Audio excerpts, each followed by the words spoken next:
Hey guys, what's up? My name is Brandon. God, I feel like more and more I do these YouTube intros, I get worse.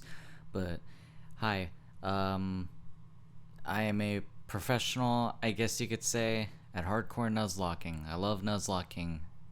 Yeah. So today we are going to be looking at every single villainous team leader or main antagonist and their teams to see how hard they are in terms of Nuzlocking. So yeah.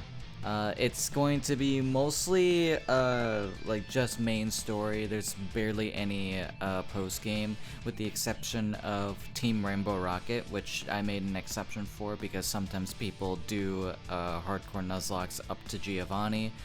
But yeah, like I guess let's get into the tier list. I don't know. It's not typical of me to do it like this, but we'll figure it out. Okay, so full disclosure, this is my third time trying to record this. The first time I did it, it was on stream, and we did it with all of the team leaders and admins, which was really boring. The admins were all just free fights whatsoever. And also the quality was just not good, so I'm redoing it, and I did it for the second time, and Bulbapedia just didn't want to behave, so now here I am doing it for the third time. So let's actually get into the video now. Let's go. Alright, so here's how this tier list is gonna work. Well, tier list, there's no actual like physical tier list that I can put these things on, but the tiers are going to be free, meh, tough, and run killer, where free is just like you don't even have to do preparation for this fight. It's just super easy. Meh is like you need to make some sort of preparation, or otherwise you might lose something. Tough is you should hardcore prepare for this fight, and run killer is even if you are completely prepared, there still might be some things that you need to watch out for. So there you go. Otherwise you will wipe. So we're going to be going through these by generational order, and spoiler alert for Generation 9. This is your only spoiler warning. This is the only one I'm giving you. You've been warned, okay? Alright, cool. So, let's start off with Giovanni. Now, you may think, oh, Giovanni, he's the self-proclaimed hardest, he's the self-proclaimed strongest trainer in the Kanto region. And then his team looks like this. His first ever team looks like this. Dude, literally, just deal with Onyx, and then just, oh, also, one more thing is that, like, I'm probably going to be taking into account, like, the level caps that you're playing with. So, I honestly think this is super free, because I don't see any reason how you wipe to this. Onyx is super weak. The Rhyhorn only has one attack, being Horn Attack. And Kangaskhan only has normal type moves. Literally, if you bring a Graveler to this fight, you win. That's how easy it is. Like, it's not that hard. I think this is a free fight. Moving on to the second battle, things get a little bit tougher. With a Nidorino and a Nidoqueen, but even then, like, just have yourself a Graveler or like something, or even like a Rhydon if you can get that at this point. Probably not, considering the Rhyhorn here, but dude, Graveler honestly just solos this, and that's without taking into consideration the other team members that you have, like your starter, who's either probably Venusaur or Blastoise, and then there's also like other water types that you can get. No, this is a free fight. I think this is also a free fight. The Nidoqueen has Body Slam as its strongest attack. I think this is extremely just free. And we're not counting gym battles. In yellow, it's kind of the same thing, with the exception of Persian, and that means his team actually gets weaker overall. You can actually, again, just use a Graveler for this fight and you just win. Like, there's like super little there's like very little for you to worry about in this fight. So I think again this is super free.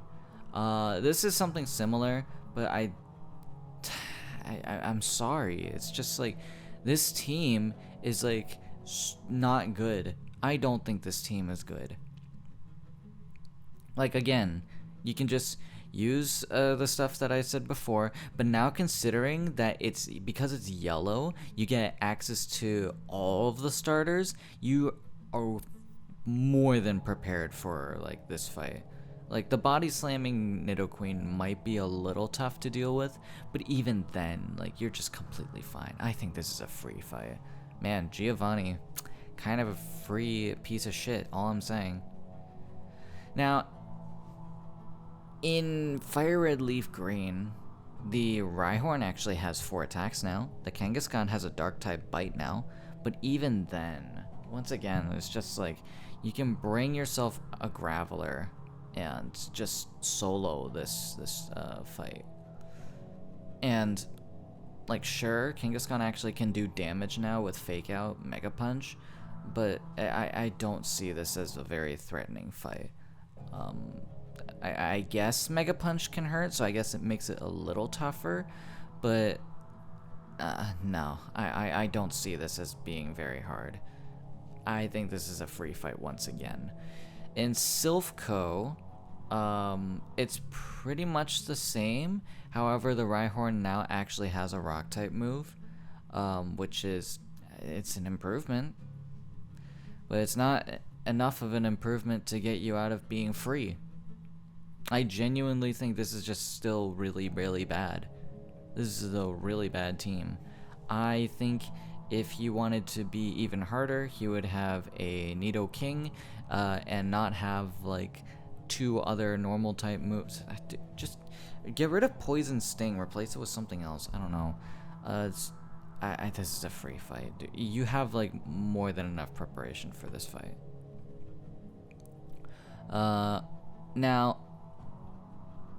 Now I'm gonna say right now, all these fights so far have been free. But then we go on to Ultra Sun and Moon, and we have this. Now this, I think, is, well, first off, it's the hardest fight in the game, probably. It's the one that you're capped for. So Mewtwo is like the ace. Level 70 is the highest you can go, assuming you're playing with hardcore Nuzlocke rules. Oh yeah, that's another thing. I am assuming that you're playing these with hardcore Nuzlocke rules, meaning no items, no over leveling, and all that. So here's the thing. If you bring a water type, you're completely fine. Once again. Like, you have to make a plan for the Mewtwo especially, and just for reference, there are 2 versions of the Mewtwo, being Mewtwo X and Mewtwo Y. I honestly think that Mewtwo Y is probably harder, but also, like, Mewtwo X is kind of spooky as well. But, okay, let's really quick go through, like, all these teams. So, Doug Trio, he sets up Sand or Stealth Rocks. Honestly, it's not that bad. You just have like Skarmory for it. I don't know, some sort of like flying type. You should be completely fine. Now Nidoking and Nidoqueen as well as Rhyperior actually have like very good coverage, so that makes them a little tougher to deal with. And not to mention that Ultra Sun and Moon have these guys like fully IV'd, EV trained and all that. Like that's a notable plus that these games have over other games. So, and not to mention like the Mewtwo is like gonna be like expecting attack and stuff. I think attack and speed. I'm not sure, but yeah, these things hit really hard. Good thing they're not sheer force, otherwise you would actually be having a problem. But even then, honestly, I want to say at the very most, this team is probably like high mid, if I'm gonna be real. I don't see this as a really hard fight. Now, that seems counterintuitive to think because, like, again, this is the last fight in the game. Excuse me, I'm yawning. It's currently 1 a.m. as I'm recording this, but yeah, I don't think this is that hard of a fight. Now, I say that with my own experience in Ultra Sun and Moon. Like, I think those are the hardest games in the series, but also, like, man, those games are fun. And Team Rainbow Rocket is what honestly carried it for me. But I don't think this fight is particularly difficult, at least from my standards. So that's what I think. With Mewtwo Y, it gets a little tougher because you actually have like much better coverage in Ice Beam, notably. So I guess that the harder between the two would be Ultra Moon. So yeah, I think overall this is definitely an improvement over the Kanto games. So I would say like Ultra Sun probably like mid. I think Ultra Moon is tough, so we're gonna average that out to like high mid, and then we go right back to, you're like, what is this? What is this, dude? What is this? This is just, it's Let's Go Pikachu and Eevee. Like, really, these games were just made for toddlers. So naturally the fights in this are gonna be like super easy. You can bring a rock type for this, and you can have a water type for this. Granted, the Rhyhorn actually has a really decent move pool, but even then, I don't think you'll have that much of a problem. Same thing here, and the Persian now has a fairy type move, I guess. The Rhyhorn keeps the same move set, and the Nidoqueen only has 2 moves. Like, I think this is free once again. I think overall, Giovanni just proves to be a super free trainer overall. It's just Ultra Sun and Moon are really carrying Giovanni from like being completely free. So I think he's like low mid at best. So now we have Archie. So it's gonna be a similar story for the first few games that he's in, where you'll notice that these teams actually are not that good. He has a Mightyena, which is infamously not good, Golbat, with only one of its 2 stabs. I am so sorry, I'm so damn tired. And then Sharpedo, who doesn't even have a water type move. So these 2 dark types lose to, actually, again, you can just bring your Graveler or Golem if you have access to that. I don't know, probably like Graveler instead, honestly. But this is not even that hard of a fight. I might be like saying this out of my ass because like I've only played Emerald, and Ruby and Sapphire and Diamond and Pearl are completely obsolete. But I don't know. I don't think these fights are hard. This is probably like free. Maybe it's like one of the high free ones, but I think this is still free. Going up to this, now the Mightyena doesn't even have a dark type move, which is already a little bad. The Crobat is, well, it's a Crobat first off. It has Air Cutter. So it can actually aim for crits now. But the Sharpedo once again doesn't even have a water type move, and I have a problem with that. I do think that this fight is a little tougher, mainly because of the Crobat, because it actually does hit hard. So because of that Crobat, I think it is like mid, but don't get it twisted. I don't think this fight is that hard. It's just the Crobat's carrying it. Same thing for like in here, where isn't it just the same moveset? It's the exact same moveset. What the hell? Okay then, fucking hell. Yeah, I think just it's the same moves and the levels. It's another mid fight. Now in Alpha Sapphire, the Sharpedo has Ice Fang. The Mightyena has actual stabs now. And then Golbat has 2 stabs in Wing Attack and Air Cutter. But even then, I don't think it's that hard of a fight. Because, like, well, I'm plus, not to mention, like, these games are actually like piss easy, so I think this fight is free. You should have like 0 issues like with this fight whatsoever. And in the Seafloor Cavern, Mighty Enna doesn't have an attacking Dark Stab now. Muck, it's only its strongest move is Gunk Shot, where you can just bring a Steel type for it. You can actually just bring a Steel type for this entire team. You might need something to take on Mega Sharpedo and its Strong Jaw, Crunch, and Poison Jab though.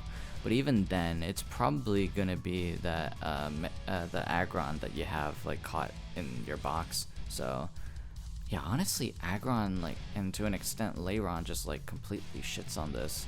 Huh. I mean, I guess if you don't have that, then like Mega Sharpedo can prove to be a problem. I'm gonna say this is mid again, but it's not even by that much. Now, Ultra Sun and Moon pumps this up to the extreme, where Mighty Enna actually has like a good stab and elemental coverage. Crobat still loses to Steel types, but actually has both stabs now, which is an improvement. Muck has Gunk Shot and elemental punches. Sharpedo actually has good stabs and different Fang moves. And then he has Kyogre. So already, we're looking at a pretty scary fight. I honestly think that this is a really tough fight because of how Kyogre is always going to be saved in the back for the beatdown. And one more thing is that Drizzle boosted Hydro Pumps are scary, so you do need to plan for that. And not to mention that this thing actually has Bolt Beam coverage, which is also really hard to switch into. You would need to pivot a ton to get around that Kyogre. I actually think because of that Kyogre in particular, it's actually going to be Run Killer status. So,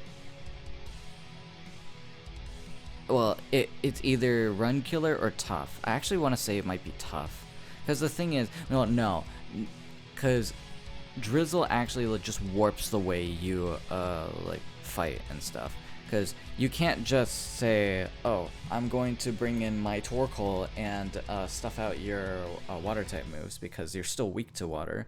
And oh, I'm going to bring in my my Tyranitar to take out your Rain with Sand, and you can't do that because you're weak to water. And then Ninetales with Snow Warning. Well, that's really the only thing that you can do. But even then, like, getting that as an encounter is really rare, so it's not a reliable way. I don't know. It's really hard to take down that Kyogre, and because of that, I actually want to say this might be the first Run Killer. So, alright. Now, moving on to Maxie, I think overall, by the way, I think Archie is, I'd say, like, high mid. Now we move on to Maxie, where it's sort of the same story as Archie, except he has a Camerupt now. He does have both stabs on it now, which is notable. But even then, like, you can just bring a water type like your Swampert, or hell, even your Marshtomp, and you should be completely fine. I don't know. I think it's not that hard. So yeah, it's kind of the same story with Archie, honestly. Now with Crobat and Camerupt and then Mighty Enna, like, this team is actually probably a little tougher than Archie, because the thing is, he unlike Maxie, Archie doesn't have a stab move on his Sharpedo, but Camerupt actually has like the coveted combo of Rock Slide and Earthquake, which is notable. That can be really hard to switch into. And not to mention like the Crobat here already. This might honestly be a like relatively tough fight. Maybe high mid. So yeah, I think I'm okay with that. Because the thing is, like, Sharpedo's like wasn't as much of a threat whereas Camrupt here actually is, even though it has kind of like takedown because I don't know why. But yeah, I think this can be like really difficult sometimes. Why he has a Golbat here but then a Zubat here is beyond me. It actually makes this fight in Emerald much easier, unless this is incorrect and he still has a Golbat. And then here it's kind of the same thing where like, yeah, he's like just as difficult, if not like a little easier. But then here, like so this is both Maxie and then Tabitha in the Moss Deep Space Center, where it's a multi-battle alongside Steven, and it can honestly, I think this can be really hard, considering the fact that this is a multi-battle. So yeah, just the fact that Mighty Anna is leading with Intimidate can be a little hard to play around. But I honestly think that like if you prep well for this fight, you should be okay. But I do think that this is definitely a step up from like some of the other like main story team leader fights. So I think this might actually be a tough one. So yeah. Going back to regular fights, we have Omega Ruby here with basically same thing with Archie, except like look at these. He has Flame Burst and Lava Plume and Earth Power, like actual stabs now.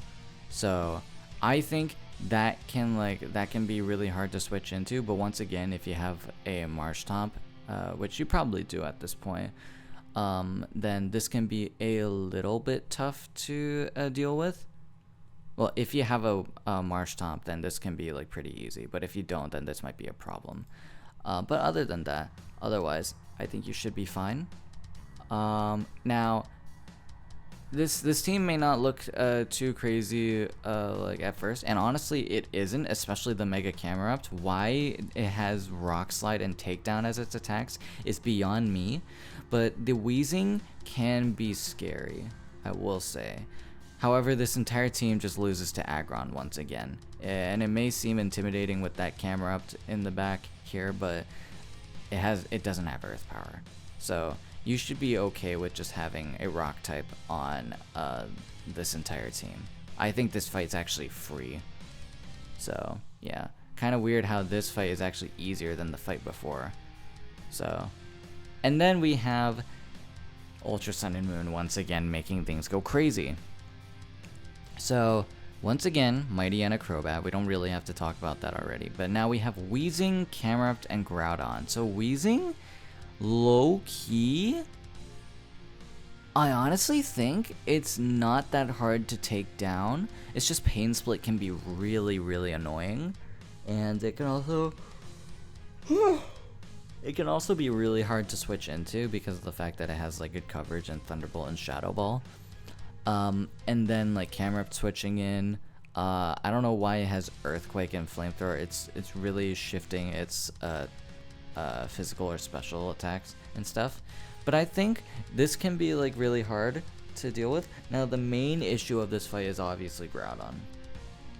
But unlike before with Kyogre, you can actually be like, hey, I'm going to bring in my Pelipper. And set up the rain, and there's nothing that you can do to stop me. And to an extent, Groudon really can't do much because like Ancient Power won't completely kill Pelipper like in one hit, but you do need to be wary that that Groudon can attack from that side. However, the difference between like Groudon and Kyogre is that like Kyogre completely warps how you fight, whereas Groudon, it doesn't even have stab on Flamethrower, so it's much less threatening on that front. So I think this is tough, but I don't think it's a run killer. So I think overall, honestly, even though Maxie might have the less threatening Ultra Sun and Moon fight, I do think he's actually ranked higher than Archie on average because of how like his fights are set up, especially with this one here in the Moss Deep Space Center. So yeah, that's what I think. Cyrus, now you're gonna notice a pattern here. So He has Murkrow, Golbat, and Sneasel, which will all become like fully evolved. And then he has a Gyarados, so we'll get to that later. This fight I don't think is too hard because you can bring a rock type to this fight and be completely fine. Hell, you can even bring a steel type and be completely fine, like Bronzong or something. And then here you can do the same. However, he does have a Gyarados, which is definitely not making this fight free by any standards. Not to mention that Gyarados has Earthquake, so you do need to be wary of that in particular. And honestly, that Gyarados by itself makes this not free. Like this here, probably free, maybe low meh. This might be a tough fight. And this is just Diamond and Pearl as well. I think Cyrus 2 in Diamond and Pearl gets the seal of approval of being tough. But in Platinum, so this fight is obviously free once again.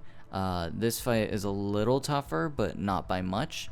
But then here, he has a Houndoom now. He has good coverage on Honchkrow. Crobat loses to Steel types all the time for some reason. Gyarados is once again back with its Waterfall Earthquake. Oh, by the way, the Gyarados before had Aqua Tail. This has Waterfall now, so you can't rely on it missing Aqua Tail anymore. Like, it'll hit all the time. And then Weavile, I actually think, is the least threatening Pokemon that Cyrus has. This is definitely the hardest fight in the main story, in my opinion, because of like how stacked this team is. You also may notice, again, this team loses to rock types, and honestly electric types even, because like there's really no good way for like them to deal with fast electric types, such as like Raichu, like especially like Gyarados here. So yeah. But I do think that this is probably a run killer, judging like how like you view this, cause well, it might be tough. It might honestly just be tough. Like that Gyarados is really making me consider. I don't know. Moving on to Ultra Sun and Moon, though, he has two teams, one with Dialga and then one with Palkia. So Dialga completely fixes the problem of Cyrus always having a Pokemon that's weak to rock types, but also Houndoom has improved coverage, Honchkrow has improved coverage but also a bad flying stab, Crobat has improved coverage, Weavile has improved coverage. You're noticing a pattern here, and then Dialga and Palkia have their stabs and then Earth Power and Thunderbolt. So I think technically Dialga is better, however Palkia is not easy either because there aren't as many weaknesses to take advantage of for Palkia. Whereas Dialga, it has a few common weaknesses in fighting and ground, but even then, like, it's not easy to take out. I do think that because of that, because of like Dialga and Palkia being here, these are probably run killers. So yeah, it's mostly because of Dialga, I'm gonna be honest. It's really hard to take out. So overall, I think Cyrus honestly gets a tough ranking from me. I think he's really tough, and you know what it is? It's either the Gyarados or the fact that he has a legendary Pokemon with him. So yeah. On to N. Now this is actually really weird because starting off, he's not immediately seen as, oh, I am Team Plasma. So this is obviously free.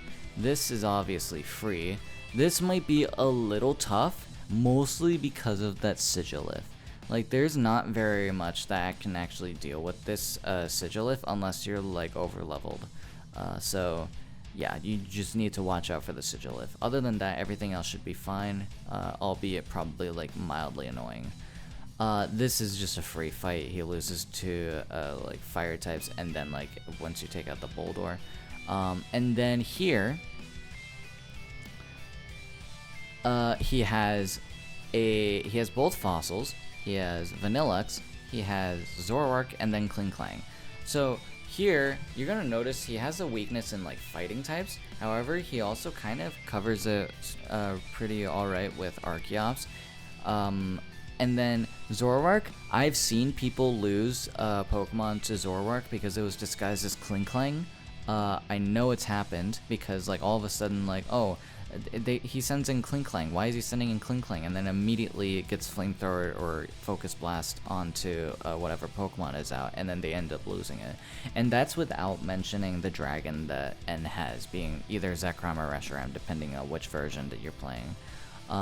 Which can make this tough, especially if you ban having the legendary Pokemon that you just caught. So yeah, I think that this can be really scary. I think this can be tough, and what makes this even spookier is that Ghetsis is up next, and I'm gonna say right now, I think Ghetsis is probably a run killer for Black and White 1. You know what, we'll get to it right now. So I think overall, this fight alone makes N like really threatening, but I think he's like high mid because of these other fights here, except for maybe this fight. This one's probably really tough. I don't know. But yeah, so that's that. Now let's see what Ghetsis is packing. So in Black and White 1, he has a Toxic Stalling Cofagrigus. He has the Bouffalant with good coverage. He has a Seismitoad who just proves to be really annoying. Bisharp, who honestly doesn't do that much personally in my experience. Electros, who can be like probably one of his two like most threatening Pokemon. And then Hydreigon, who has coverage for literally everything.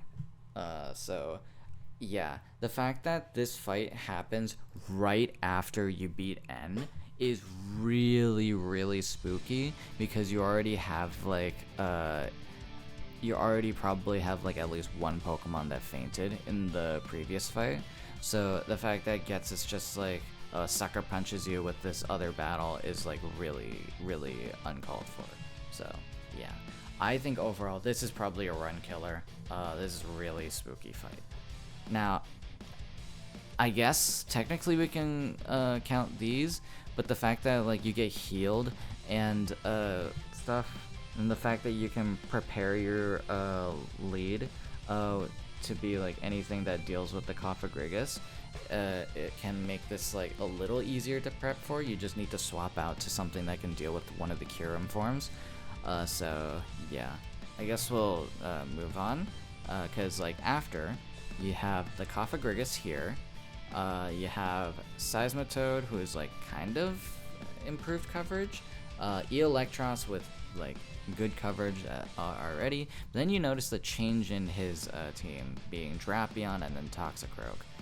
And I think honestly this fight is actually easier, not just because of how like Kyurem allows you to like rearrange your party depending on like what's needed for this fight, but also notably because Hydreigon actually has worse coverage for this fight in particular. You notice that like here he has like all physical moves, but here in Black and White 1 he has Fire Blast, he has Focus Blast, he has Surf, and that hits like a lot of targets that would probably beat Hydreigon like otherwise. Now here on the other hand, what's he gonna hit you with? Rock Slide with your Ice type? I don't know, just swap out. He has like much worse tools to deal with fighting types. The Hydreigon at least. So yeah, and also the fact that he's giving up coverage for Frustration, which by the way, this is one of the few Pokemon in the series that has confirmed happiness value of 0. So that Frustration is max power, and it's boosted by a Life Orb, which may seem spooky, but it's really not that spooky. So I think even though this is really tough, I don't think it's as hard as Black and White 1. Now here, Ultra Sun and Moon, once again, actually I think this is kind of worse, because the problem with this team, well, for one, only 5 Pokemon this time. 2, the Cofagrigus doesn't have the Toxic Stalling capability anymore. And sure, Bufala and Bishop stay kind of the same, but Hydreigon once again doesn't have good coverage. Its only coverage move is Surf, and then Hyper Voice is just there. But then obviously you have either Zekrom or Reshiram to deal with. And honestly, again, it might be a little tough, but if you have like a bulky ground type or something, or in Reshiram's case, like a rock type, I think you should be fine. I don't know. I just don't think this fight is as difficult as some of the other Team Rainbow Rocket fights. So yeah, I think overall, Ghetsis is probably like super tough. He's probably like maybe like the closest in the overall run killer status. But I think these few fights like actually bump him down. It's mostly Black and White 1 that's making him like super difficult. So that's what I think. Now, next up we have Team Flare being Lysander. So we have Pokemon X and Y. His team is like pretty easy to deal with, aside from maybe the Gyarados. But the thing is, like, here, his Pokemon are not even fully evolved. This Pyroar only has 3 moves, and then Gyarados is probably the only scary Pokemon that he has. So I think already, you could say that this is probably, like, tough. However, you're also probably, like, super higher level than him already. And then, like, just because of that, I think he's actually going to be relatively simple to take out. So I think he's actually just mid. Now, same thing here, except now Mienshao and Honchkrow are just fully evolved, but other than that, nothing really changes. So I think once again, even though like, oh yeah, these are fully evolved, I still think these are mid. And then it's sort of the same, but then Gyarados Mega evolves, and I don't think there's really much of a change in the ranking. I thought he was going to be like tough at first, but then like Gyarados just gets more weaknesses, so I don't know. I don't think this fight is too hard. I think Lysander overall so far with like all these fights here is like he can be mid or tough, but I think closer to mid. But that all changes with Ultra Sun and Moon. See, like Ultra Sun in particular has the hardest fight because his team stays the same, but then he has Xerneas, which is like the scariest setup Pokemon of all time. And the thing is that like this Xerneas by itself makes this fight a run killer, because the thing is you don't want to let this thing set up with Geomancy because you will genuinely just wipe otherwise. But otherwise, I think everything else should be relatively simple to deal with. Mega Gyarados can be slightly intimidating, and I'm not saying that just because he has the ability, but it can be a little hard to take out. However, even then, like, you should have ways to deal with it. I mean, he hits hard. Okay, alright, he's definitely a run killer. Now, it's sort of the same thing here, but then Yveltal is definitely much worse of a Pokemon to have with Synergy here, especially since he already has a Dark Flying type. Whereas, like, here, it just makes things way better. So, like, yeah. That being said, Yveltal can be a little annoying to deal with because, like, again, because it's fully EV trained, it'll actually be regaining a lot of HP from Oblivion Wing. But it's just the fact that this exists. It's Geomancy Xerneas. Come on. This is, like, probably the scariest Pokemon of all time. You don't want to be facing this in a Nuzlocke. So, yeah. I'd say this alone is just run killer status, and I think it might be one of the few cases where it's just like, oh yeah, he's like high tough, maybe even like run killer. So now we're finally at the end of the Team Rainbow Rocket stuff, and now we have Guzma, I don't know how to pronounce his name, but here we have an interestingly probably easy battle, and this battle can actually just be done with one Pokemon and one Pokemon only, being Toucannon.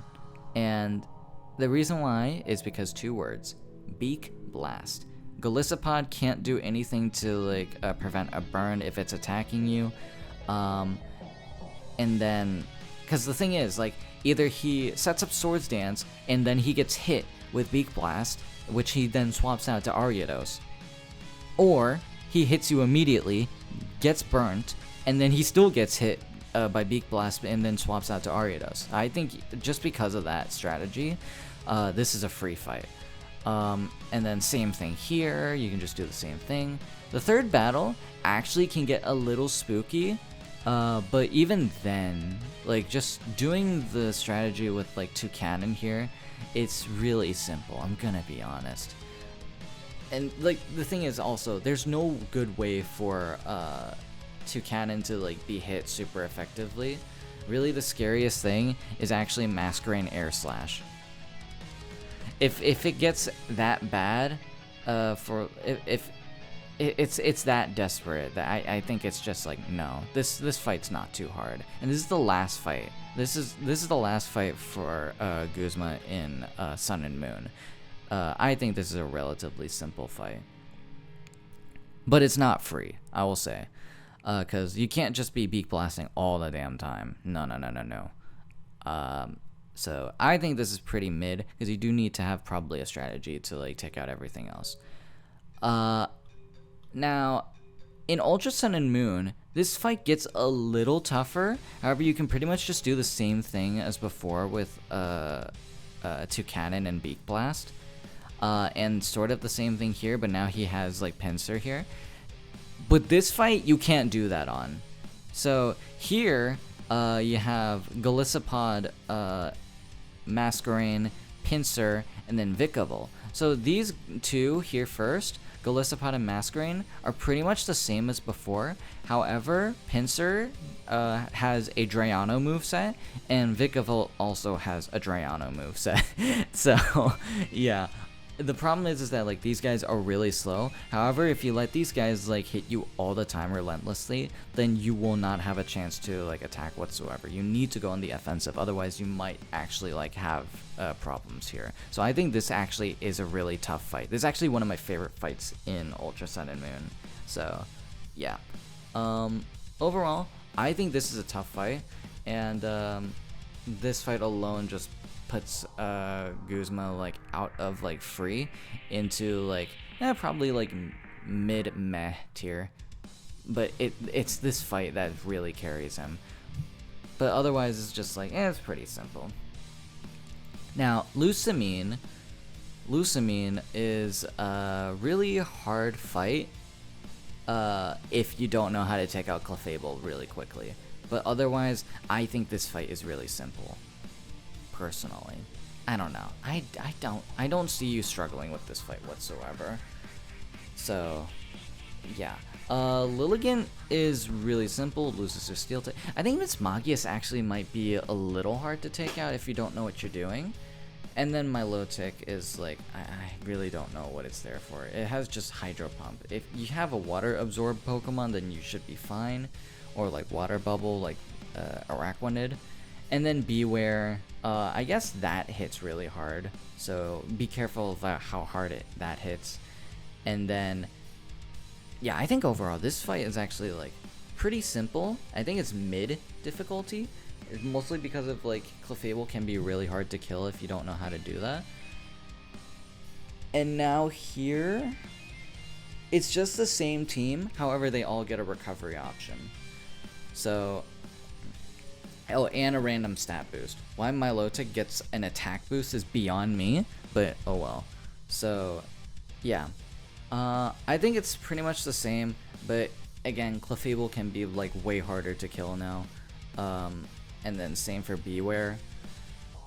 But otherwise, I think this is also still a pretty mid fight. It's just the fact that I guess they do have recovery options like makes it so it's definitely not free. It might honestly be like low tough, high meh. I'm not sure. It's been a while since I've played Sun and Moon for the record, and did these fights specifically, so who knows, maybe my ranking's not as accurate, but I do like this design, so yeah. Overall, I think this is like just what I said, high, mid, low, low, tough. And then we go like back to like, I think this is just like mid. Granted, like the Milotic actually has a move pool now. Everything has a move pool except for Lilligant. Why it remained unchanged is beyond me. But I think because of like the upgraded move pools, this is actually probably going to be like a pretty tough fight. At least just from looking at it. I don't know what you might have like by now, because like it's been a while since I've played Ultra Sun and Moon, but I remember like not having too many issues with this fight when I did it for my Ultra Sun hardcore Nuzlocke. So I think this is like a mid difficulty fight. So yeah. Now, skipping Sword and Shield as well as the Team Star members as well as Cassiopeia, we're going to Professor Sada. And honestly, looking at this team may seem intimidating. However, I will say you just need Skeledirge. And that's really all you need. All you need to do is just Flame Charge on Slitherwing, then you Torch Song onto it. Well, first off, you need a Skeledirge first off. And its moveset ideally would be Flame Charge, Torch Song, Earth Power, and Shadow Ball, with Throat Spray as its item. So you Flame Charge and then Torch Song, so that gets you to +1 speed, +2 special attack. Then you have probably Brute Bonnet sent out, and then you Torch Song again, and you just go on from there and until Roaring Moon comes out, to which you probably swap to like say a bulky Pokemon and then kill it with that bulky Pokemon, or two. I don't know. I don't think this is that hard of a fight. I actually think if you don't have Skeledirge, this can be a really tough fight. However, if you have Skeledirge, this becomes almost like free.